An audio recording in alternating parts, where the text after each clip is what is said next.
कालियावन नाम का राक्षस गया। भगवान के मंदिर में कभी भी परिक्रमा करो, मैं हर बार हर कथा में देता हूँ, तो भगवान की पीठ के पीछे कभी माथा नहीं टेकना।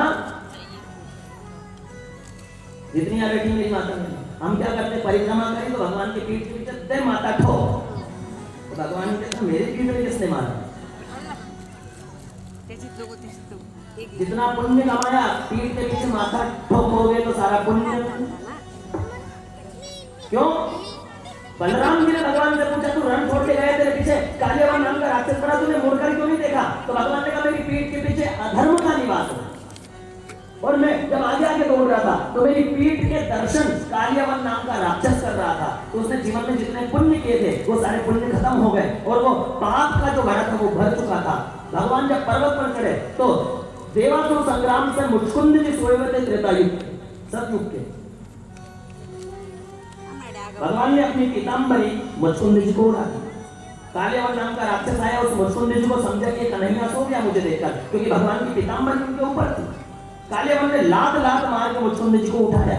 मुचकुंद जी को वरदान था कि कोई तुमको जबरदस्ती उठाएगा तो पहली नजर जिसके ऊपर पड़ेगी वो जलकर राख हो जाए। कालियावन लात मार रहा है, मुचकुंद जी उठे और जैसी नजर कालियावन के ऊपर पड़ी, कालियावन जलकर खत्म हो गया। भगवान ने दर्शन दिए मुचकुंद जी को, कल्याण किया। वहीं से भगवान ने समुद्र में छलांग लगा दी। समुद्र में छलांग लगाकर भगवान ने विश्वकर्मा को आदेश दे दिया कि द्वारिका का निर्माण करो। विश्वकर्मा ने रातों रात द्वारिका का निर्माण कर दिया। मेरे भगवान ने अपनी योग माया को आदेश दिया कि मथुरा में जितने भी मेरे भक्त सोए सबको द्वारिका में लाकर सुला दिया। सबको द्वारिका में लाकर सुला दिया। सब उठे तो ढूंढने लगे द्वार कहां, द्वार कहां, द्वार का मतलब दरवाजे कहां, दरवाजे कहां, तो उस जगह का नाम पड़ गया द्वारिका। द्वारिका नाम पड़ गया। भगवान सिंहासन पर बैठ गए और सारे द्वारिका वासियों ने भगवान से कह दिया कि आज से तू द्वारिकाधीश। बोलिए द्वारिकाधीश की जय।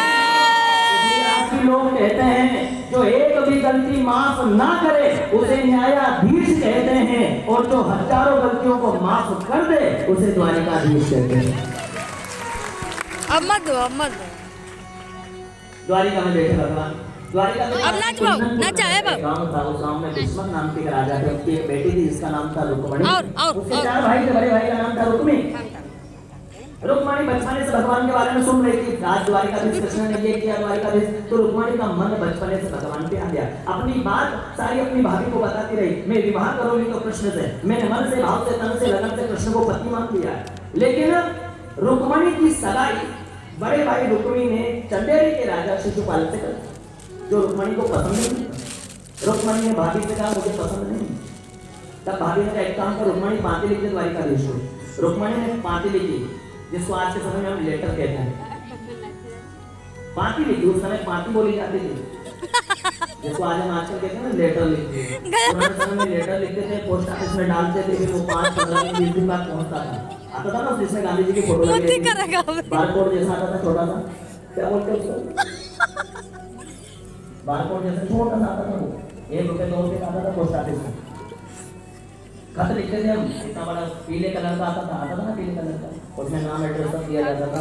फिर डालते थे लाल डिब्बे में, लाल डिब्बा आता था, फिर उस लाल डिब्बे में पानी पीते हैं मुद्दा है, पोस्टमैन उसको पानी पी ले, पानी साइकिल से गाड़ी से डाल के घर घर फलाने रहती है वो होता था। आजकल तो मोबाइल तुरंत व्हाट्सएप पे डालना 2 सेकंड में सामने। पुराने समय में एक खत 15-15 दिन लग जाते, 15 दिन लगते, महीने भर में जमा पाता। रुक्मणी ने खत लिखा, ब्राह्मण से कहा ये मेरा खत द्वारिकाधीश तक पहुंचा दो। ब्राह्मण द्वारिका पहुंचे, भगवान को वो खत पढ़वाया।